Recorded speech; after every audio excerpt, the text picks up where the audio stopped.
Now, I'm delighted to tell you that Monzo Business are now a proud partner of The Rest is Money. We're teaming up for the next 6 months. You'll be hearing why they're a great option for your business banking and how they're supporting small businesses up and down the UK. Now, since I am a Monzo Business customer already, I can tell you all about it. They've got 3 different plans to choose from depending on the size of your business. So, for example, with 2 of us in mind, me and my business partner, in our latest venture, we've opted for the Pro version, which comes with a load of tools to help us simplify all of that financial admin.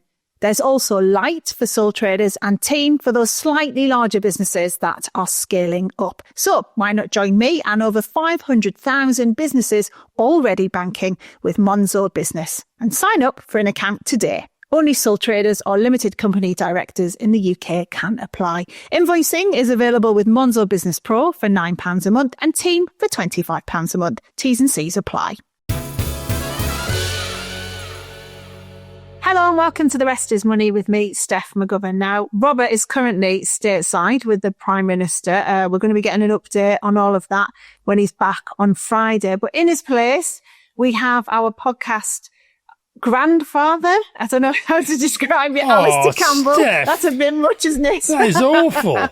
So there's loads we've got to talk about. I want to talk about US-Ukraine deal, what that's all about, what's going on there. Obviously the announcement from Keir Starmer about spending on defence. Loads to get our teeth into. I mean, how are you feeling at the minute about everything? Because it just, before we get into all that, it just feels like it's every 5 minutes. If you walk away from your phone, something mad has happened and it normally involves Trump or Elon Musk. I know, it's horrific. I mean, how am I handling it? Not very well, to be honest. I'm finding it very, very difficult. Difficult emotionally, because I just think you just have these moments of thinking the world has absolutely had it. This is dreadful. Then you sort of try and step back from it and you try and get a bit of a sense of perspective. And then, as you say, the pace of things. So Rory Stewart and I, literally before talking to you, just done a live on the Keir Starmer's defence announcement, because he announced it while we were recording the podcast yesterday, the main podcast. And it's such a big thing. We thought, well, we can't not talk about it, especially as he's heading off to the United States. So, no, I think it's very, very difficult, because I think these are genuinely quite anxious times. I think people are. I'm amazed how many people I meet who say to me, "I can't watch the news." Yes. I think, and I think the reason why the people are sort of listening to podcasts about all this is because they're looking to try and find people who can, give explanations as to what's going on. But I'll be honest, at times it's hard to make sense of it. Yeah, totally. I had that exact conversation with 2 of my girlmates earlier about, they were just, smart girls who've got really good jobs. And they were like, we are just avoiding the news because it just feels, it's at such a pace as well where, it can lead you to feeling quite panicky about the world, can't it? Yeah. And also, I think that if you're like us and you do this sort of stuff and you've got a platform, other people might think that gives you some kind of role within it. But actually, the worst thing I find about this is that you see this stuff happen, particularly the stuff that's going on in America right now, and you think, well, there is literally nothing I can do or say that's going to have any impact upon that at all. But help people understand it more. I think that's important. Yeah, maybe.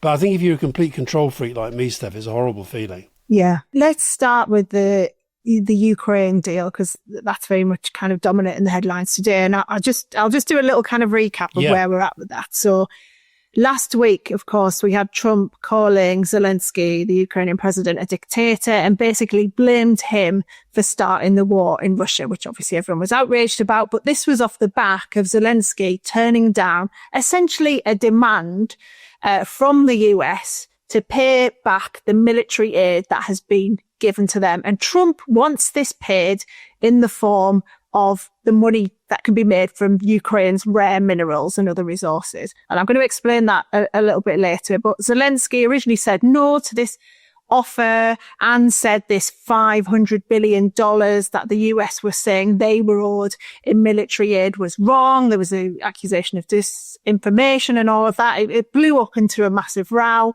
But then this week, they've made a deal together, or that's what it looks like, which would see the US massively benefit from the minerals that Ukraine has. Now, I don't think, Alistair, I'd love to know what you think. It's not a shock. I don't think that we're getting to a deal here, because Zelensky was originally the person who'd suggested to the US to get involved in the mining of their minerals. He did that last year in return for some type of kind of peace plan. But what's really interesting about what we've heard so far from this is that it doesn't look like this arrangement, this deal, this offer with the US really gives Ukraine any guarantee in terms of security. So that's where I'm scratching my head about this. What do you think? Well, it's very, very hard to know what's true. Yeah. And that is what happens. See, Zelensky was telling the truth when he said that Trump lives in a disinformation space. So, for example, when Trump was with President Macron earlier this week, he talked about America's put in $350 billion into Ukraine. It's just not true. That is not borne out by any analysis. That's a kind of figure that's just somewhere inside his head. He talked in front of Macron, and Macron corrected him, which was, a pretty brave thing to do. Because I don't think Trump likes being corrected by anybody, but Trump said that, Europe's putting all this money in, but they're going to get it all back because it's all been done in loans. And Macron said, no, that's not the case. This is the case. And actually, he was very polite, but he pointed out that the European Union, and if you add in us and Norway as well, it's bigger than the Americans have put in. But then there was a very interesting moment in that press conference. I watched the whole thing. And there was a very interesting moment when I always feel when Trump's trying to emphasize something, he does something really weird with his mouth and with the way he speaks. He opens it. yeah, exactly. No, he does this thing. He goes, I'm all about deals. I'm about deals. My whole life's been about deals. He decides to focus on one word and bang, bang, bang. And what you know when he's doing that is that's what he wants you to be thinking about. That's what he's talking. And actually, of course, he famously wrote or didn't write or had written for him the book, The Art of the Deal. But it's very hard. You've talked to a lot of people who make business deals the whole time. It's very hard to see this as a great deal-making thing. Well, obviously, we have to judge by the end of it. Because he's got into a deal with Putin. Now, what has Putin wanted since the start of this war? Normalisation of relations with America, trying to get sanctions lifted. Well, you've got to do the first of those to get the second of those. And he wants the Americans in particular to push back on the idea that they should give back any land, that Ukraine should ever be a member of NATO, or that Europe should have any say in the future military structures surrounding Ukraine. And they're like, Trump talked about how, Russia's in a good place because they've got all the cards. You gave them the cards. Yeah. He actually didn't have a strong hand at all. There's a fantastic, we talked on the Rest is Politics this week about this study by the Institute of the Study of War, that actually the pace of the Russian advance is slowing. The Russian economy cannot sustain the level of commitment to this for that much longer. So actually, Ukraine was in a strong, yes, they were losing ground, but in terms of the overall picture, provided they could keep the international alliance together, they were in a much stronger position. And I think the thing about the deal on minerals, it's classic Trump, isn't it? Is basically he says, well, we, America, and by the way, he always talks about in terms of, Biden is never part of this story unless it's a bad story. Sort of, America as represented by Donald Trump, we reckon we have put in $350 billion. We're going to have to get that money back. And that's why he does all this stuff about you started the war, Zelensky's a dictator, because he wants American public opinion to think, yeah, that's fair. Why have we given them all this money? We should get it back. And I saw today an interview, I think it was in the Financial Times, a Ukrainian minister saying this original idea was our idea. Again, I don't know if that's right or wrong. I don't know. Yeah, Zelensky went to, pitched this to the Americans, didn't he, before Trump was even in. And then you had this thing where, so when you make a deal, it's best to try and get the deal done, and then you start talking about it publicly. Trump doesn't operate like that. So the Treasury Secretary, Scott Bessent, he goes to Kyiv. He's planning to try and get this thing agreed with Zelensky.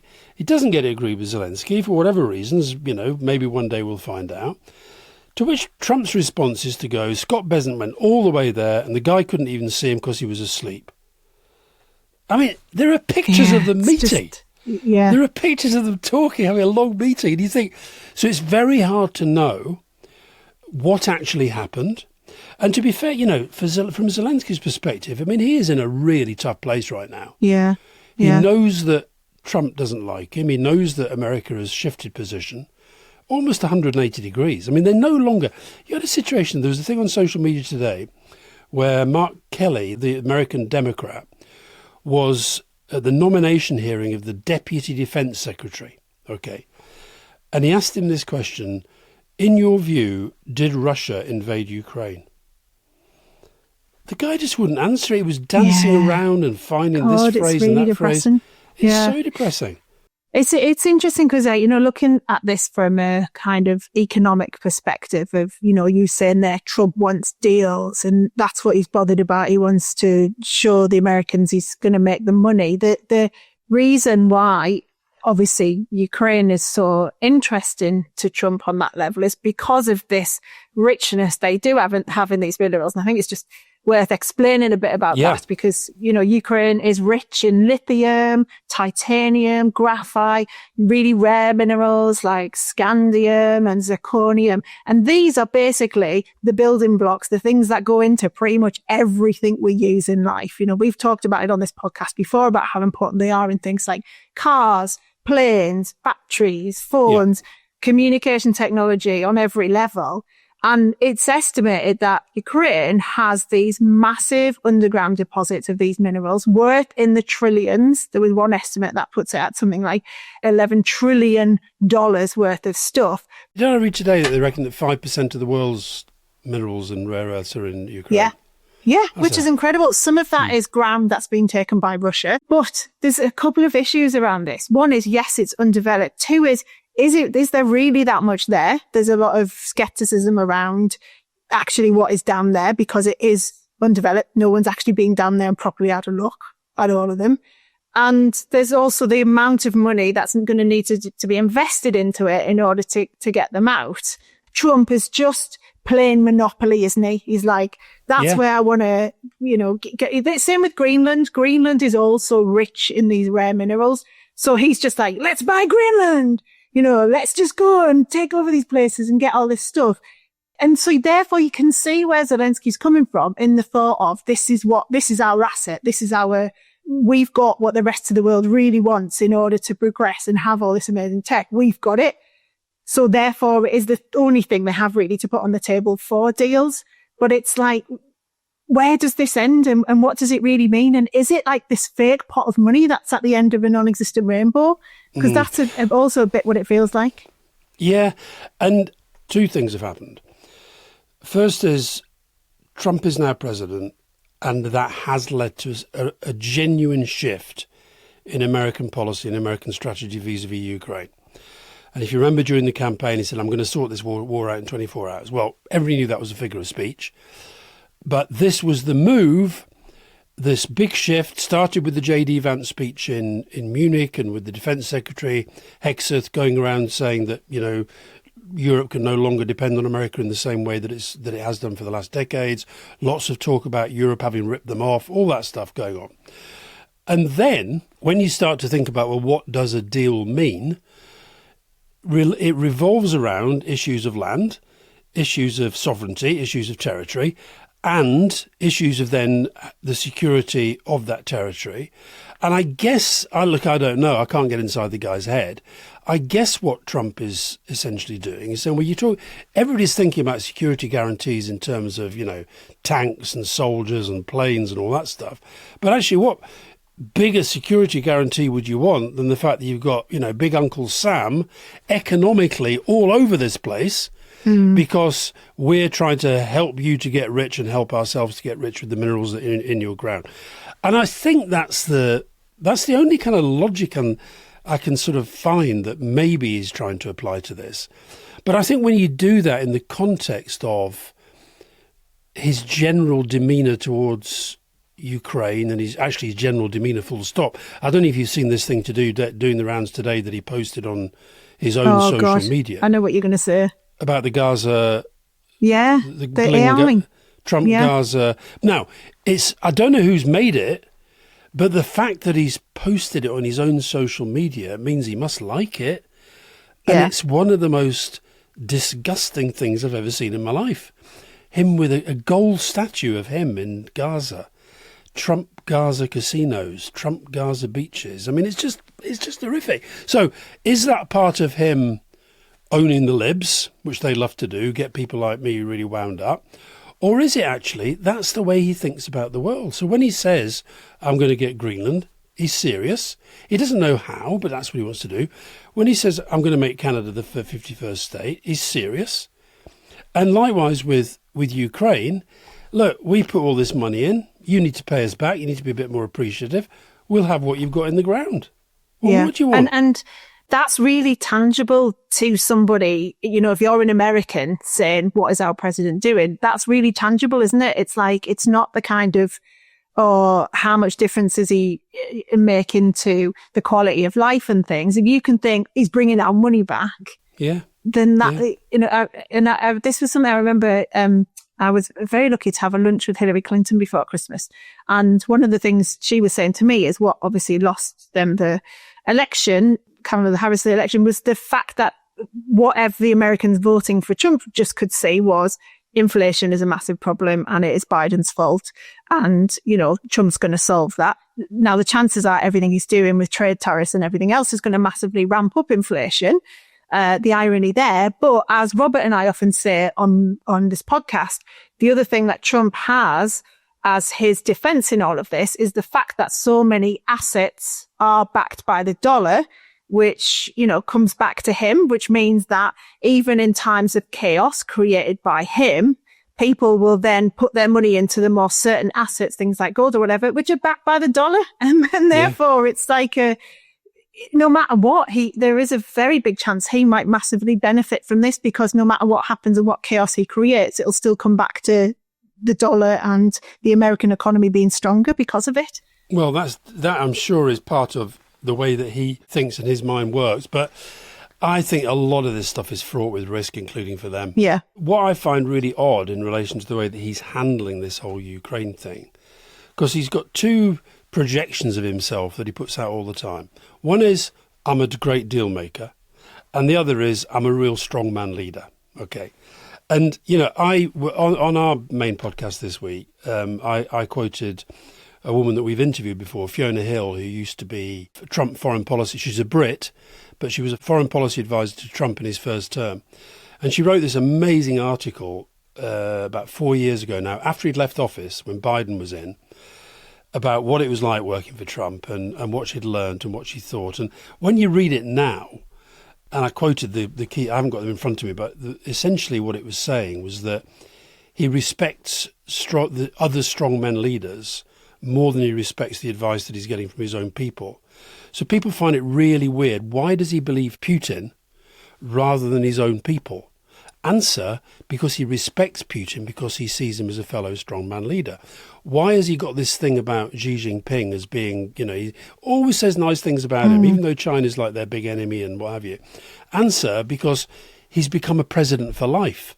Well, if there's one thing that Trump wants, is to be president for life. And she actually says in terms, he believed these rumours that Putin was probably the richest man in the world.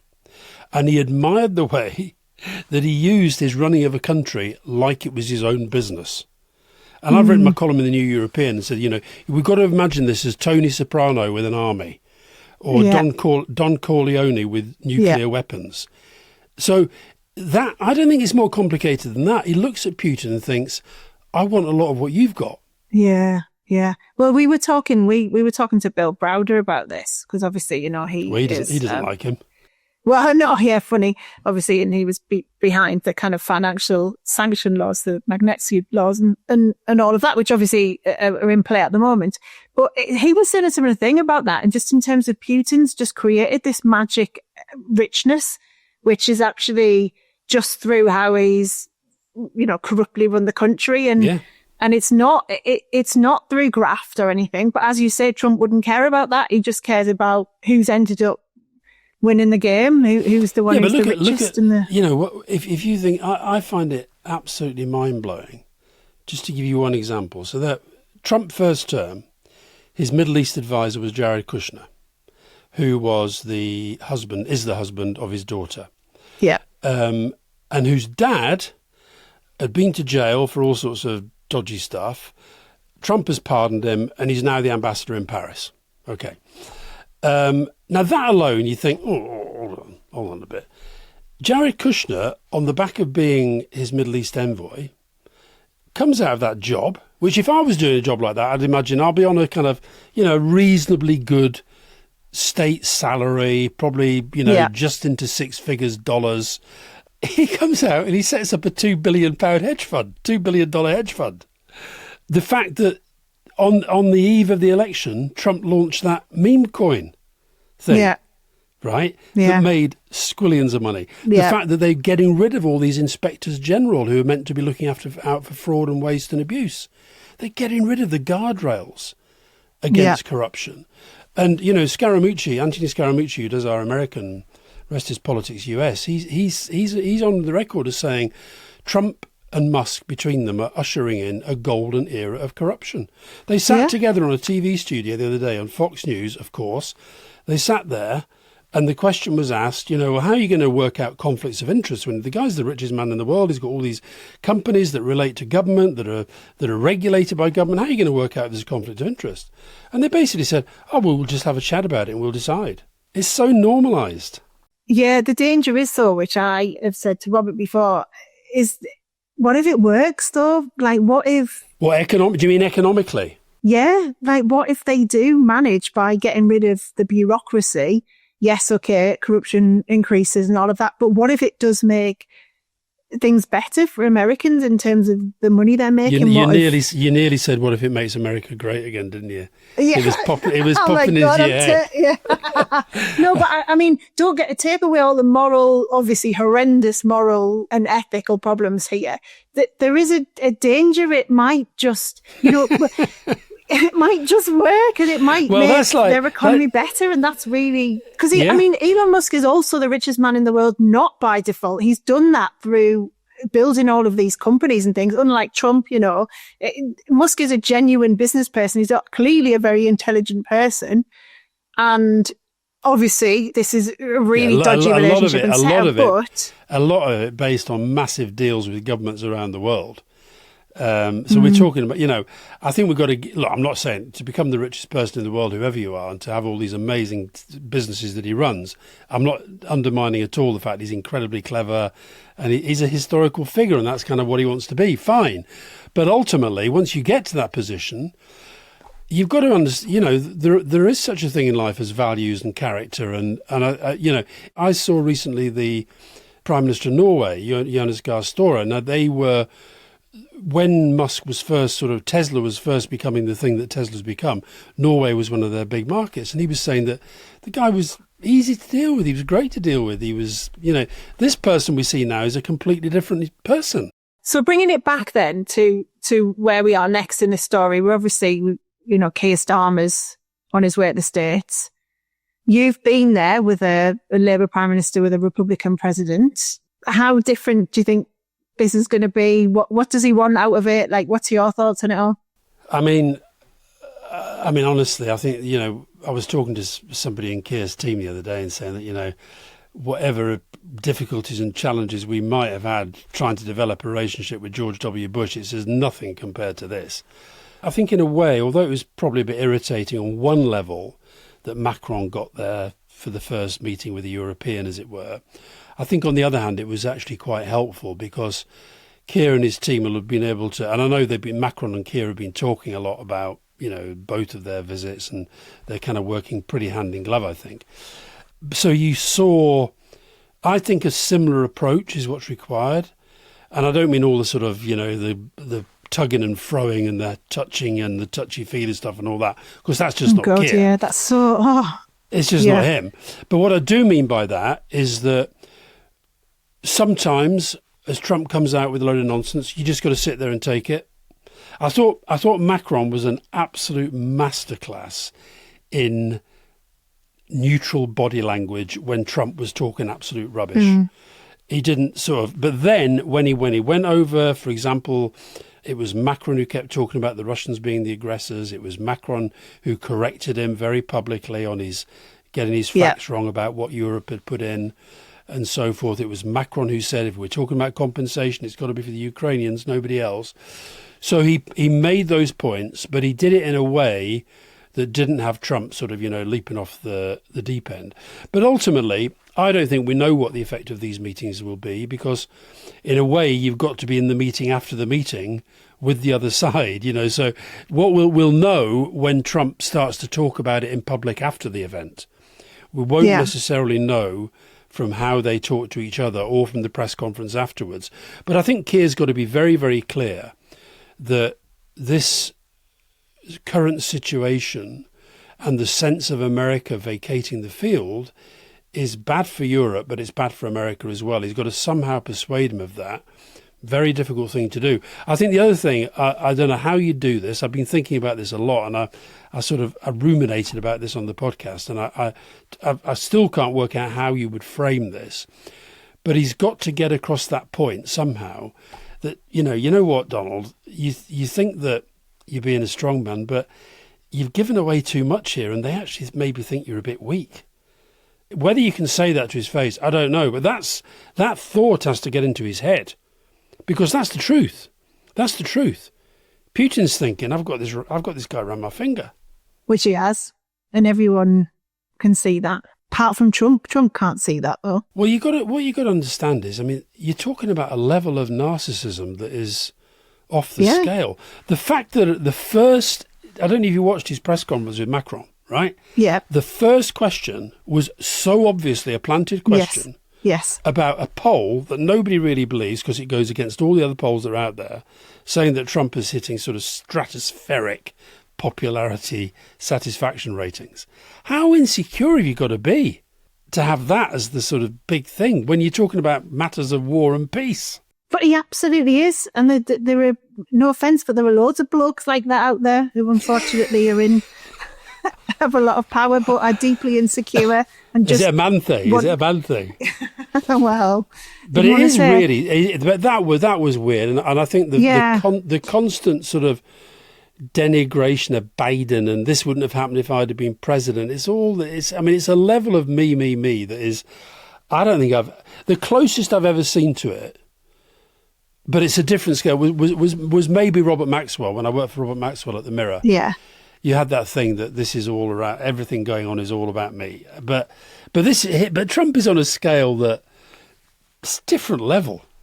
Yeah. And that is so not Keir Starmer. That is so not his style. But are you not worried though by the kind of influence the Americans are having in terms of, because they're going so extreme, it means that, for example, Keir can announce that he's, increasing money for defence, but cutting aid, because the Americans are doing that as well. Yeah. And therefore there's that danger that Keir might end up making decisions which are more, I guess, I don't know how to describe it. No, I know what you mean. We've just, Rory Stewart and I have just done a live stream about that very question, because we both support extra money for defence. 100%, not 100%, 2.5%, and then go up.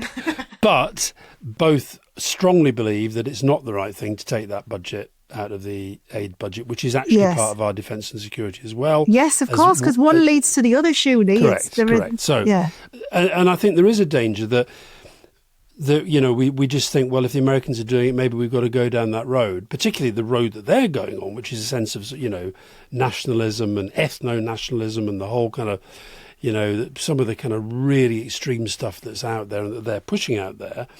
I just ask yourself what their reaction would have been if we, the Brits or the French or the Germans or the Australians or the Japanese or anybody else, had interfered in their election to the extent that they've been interfering in the German election. Yeah. And likewise, I think that this sort of constant sense of Trump, I'm popular, everybody loves me. They get one sort of clip off GB News or something, and they sort of pump it around their own ecosystem saying, Britain loves America. There's a new account on Twitter, Britons love Trump or something. So if you're feeding that to him, because that's what he needs, his ego needs, I think then in the real world, other stuff's happening. Do you not think, though, that maybe we need a bit of that in terms of positivity and talking up the game rather than down, because we do have that British tendency to be like, things are really tough. We've inherited a really bad situation here. That means we're going to have to do these awful things. Whereas Trump's going, I've inherited this bad situation, but I'm going to make everything great again. And people follow that. Whereas in Britain, we're maybe looking at our government and going, particularly if investors not investing in British businesses and things, it's that, oh, well, it's so gloomy there. And actually, we look more stable than a lot of countries at the moment, don't we? Yeah, I do. I'll tell you the other thing. I think that one of the reasons why I think Keir will probably, this could be famous last words, but I think one of the reasons why Keir will get a pretty decent hearing in Washington is because Trump does look at him and say, well, he's going to be around for quite a while because he's got a big majority. And they'll be in the briefing, they'll say to him, listen, he's not very popular at the moment. The polls aren't great. But Trump's going to think, but the guy's got a huge majority and, he's worth listening to. Will he think like that? Will he not be like, how rich is he? What does he, will he not be bothered? Right. Will he look at majorities? I think he'll look at power, and a majority in Parliament is part of power. That's why for Merz it's going to be harder.